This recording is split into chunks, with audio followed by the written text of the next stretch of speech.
হলের মধ্যে সবাই কেঁদেছে। সিয়াম বেস্ট, অনেক ভালো লাগলো। সিএম ভাইয়ের অভিনয় এবং বাচ্চার অভিনয় দেখে মানে কান্না পেয়ে গেছে। ছবিটা আমি আবার দেখবো আসলে। সেই ছবি হয়েছে এক্সিলেন্ট।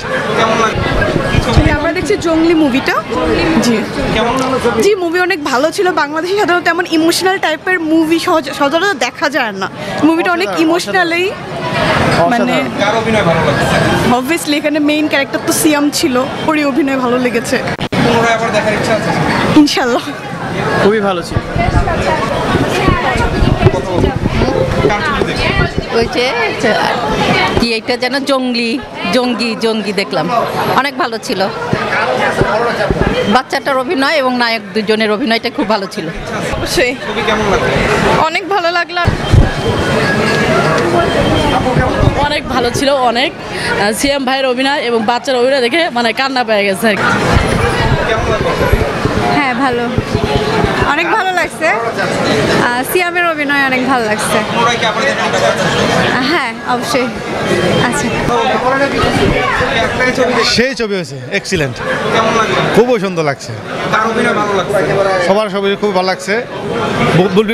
বুবলির খুব অভিনয় খুবই সুন্দর ছিল, খুব ভালো ছিল।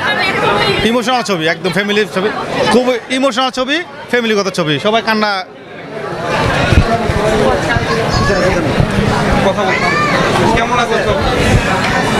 আসলে এখন কথা বলার মতো অবস্থা নেই, সত্যি কথা।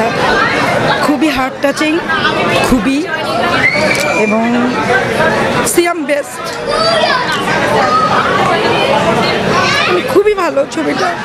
মানে দেখা উচিত সবার, আমি সবাইকে বলবো ছবিটা দেখতে।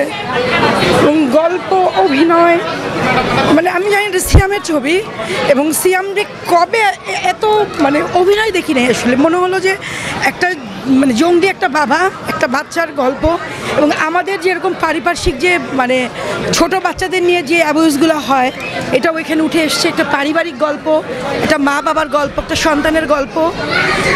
এবং আমার মনে হয় হলের মধ্যে সবাই কেঁদেছে, এভরিবডি ইজ ক্রাইং। আর গানটা খুব টাচি ছিল, গল্প সুন্দর ছিল, মেকিং ভালো ছিল। আসলে মানে গল্পটা এবং অভিনয়টা এমনভাবে ছিল যে অন্য কিছু আসলে চোখে পড়ে নাই। ছবিটা আমি আবার দেখবো আসলে। ছবিটা আবার দেখবো, আমি বলবো সবাই দেখো, সবাই দেখো জঙ্গলি, সবাই।